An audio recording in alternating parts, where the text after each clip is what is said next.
The head of the Patrolmen's Benevolent Association, the city's biggest police union, said de Blasio, quote, has blood on his hands, unquote. The group later denied issuing a widely circulated statement that claimed we've become a wartime police department and will act accordingly.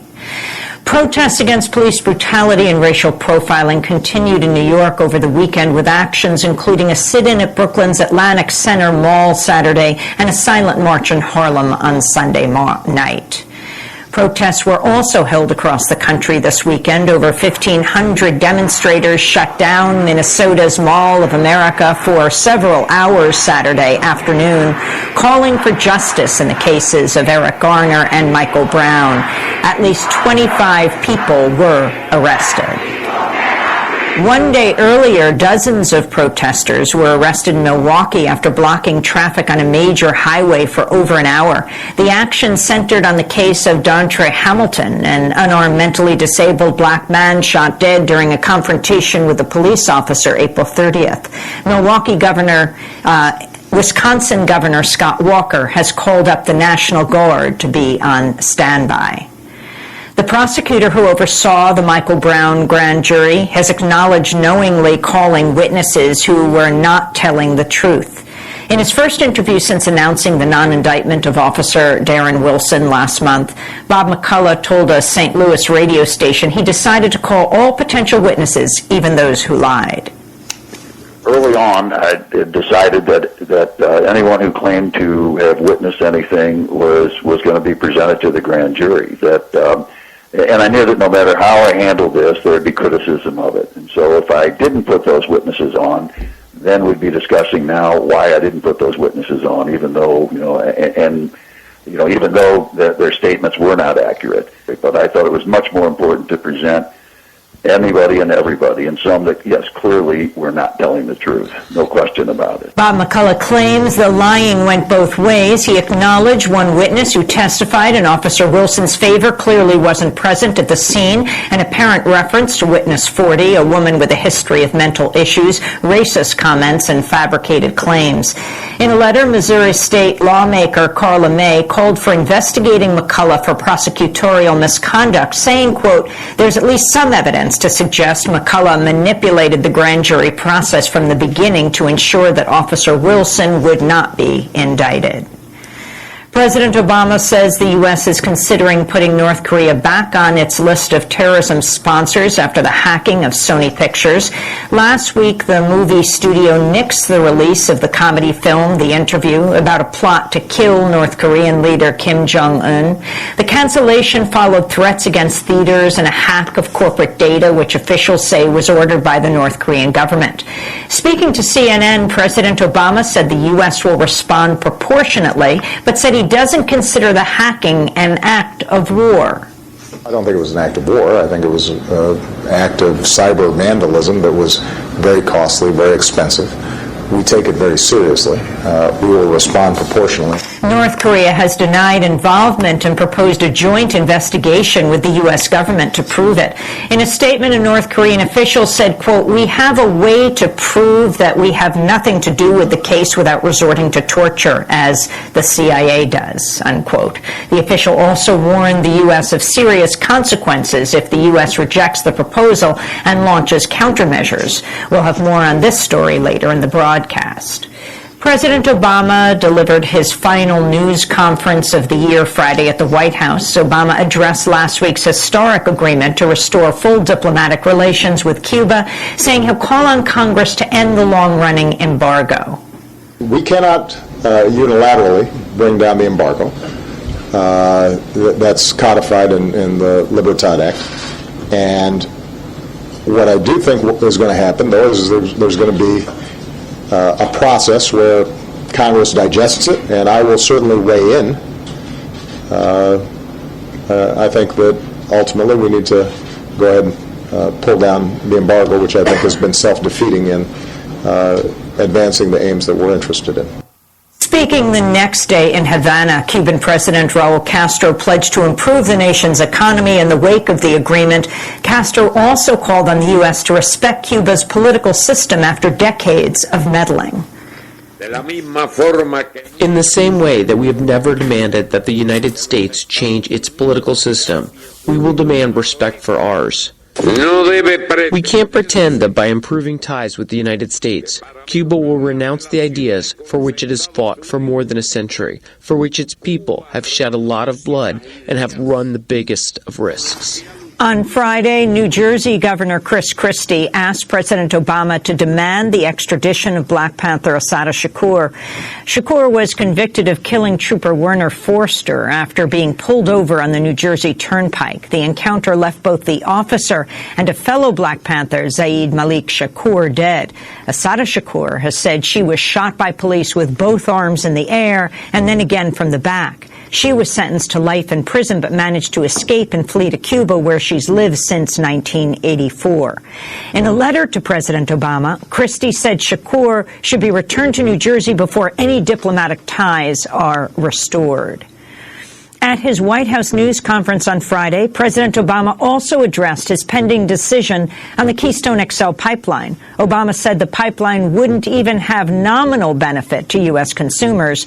And although acknowledging it would create some temporary jobs, Obama said the U.S. could create far more by investing in public infrastructure. There's a global oil market.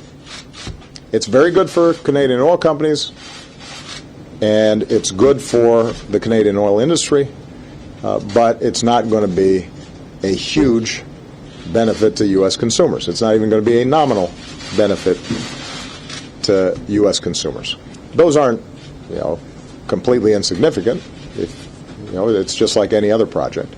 But when you consider what we could be doing if we were rebuilding our roads and bridges around the country, something that Congress could authorize, we could probably create hundreds of thousands of jobs or 1 million jobs.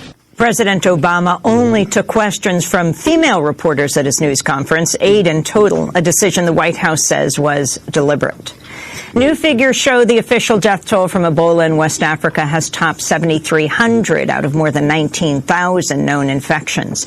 The World Health Organization says Western Sierra Leone is currently the hot spot of the continued outbreak, though the most victims have died in Liberia. And the U.S. has released 4 Afghan prisoners from Guantanamo Bay. All 4 will return to Afghanistan, where they'll apparently be able to live without restriction. Speaking to CNN, President Obama said he'll do everything he can to close Guantanamo this year. I'm going to be doing everything I can to close it. It is something that continues to inspire jihadists and extremists around the world, the fact that these folks are being held.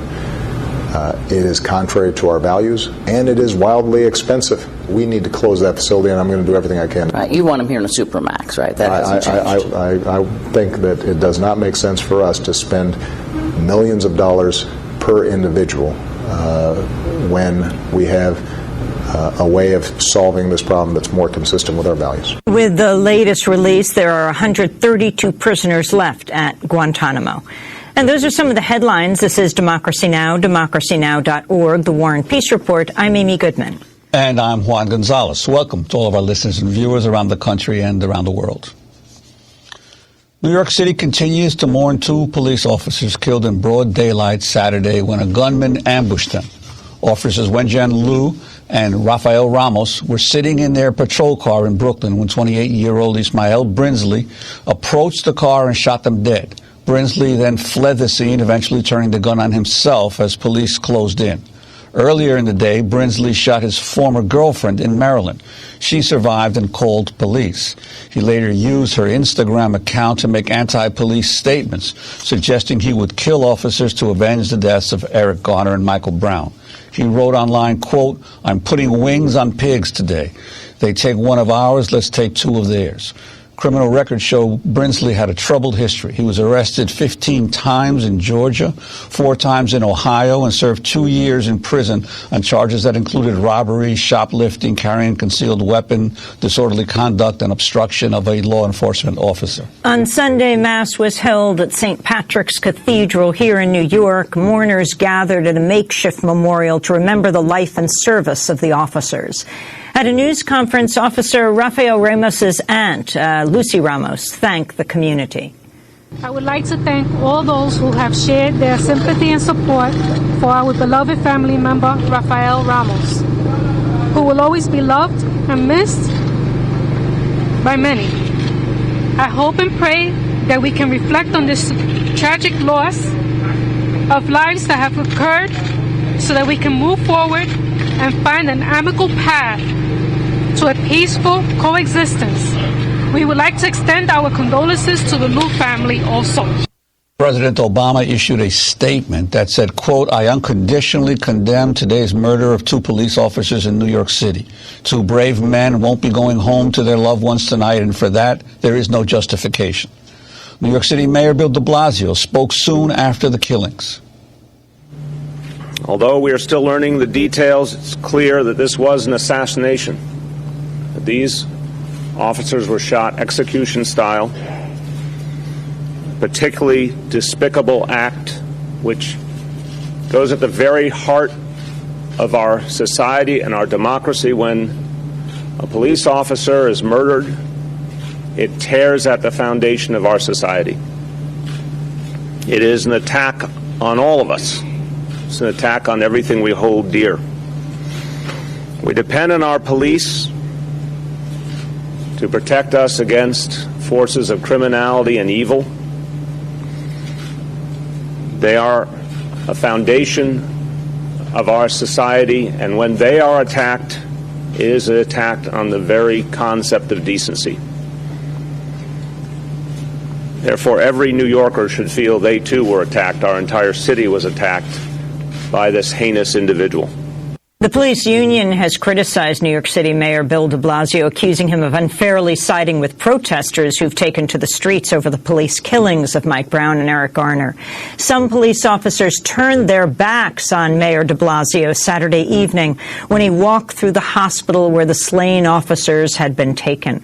The president of the police union, Patrick Lynch, said the mayor's office should be held accountable. There's blood on many hands tonight. Those that incited violence on the street under the guise of protest, that tried to tear down what New York City police officers did every day. We tried to warn, it must not go on, it cannot be tolerated. That blood on the hands starts on the steps of City Hall in the office of the mayor. That's Pat Lynch, the president of the largest police union in New York City, the Patrolmen's Benevolent Association.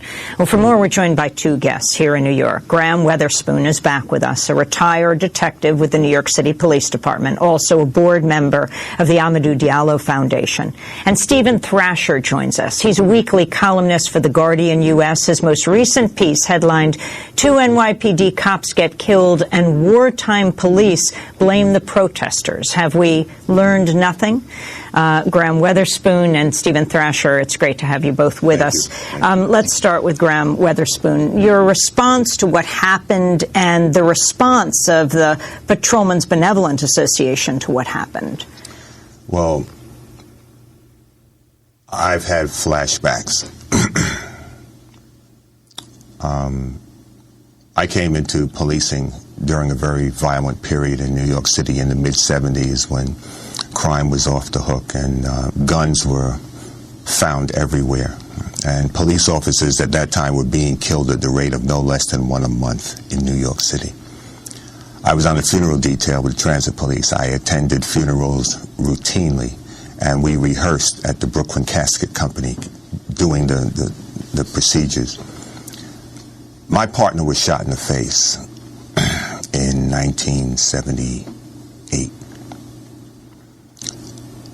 He was off duty, going out to dinner with his mother, and he saw something that didn't look right, and he went to check it out, and it was a robbery of an elderly woman, and he was shot point blank in the face.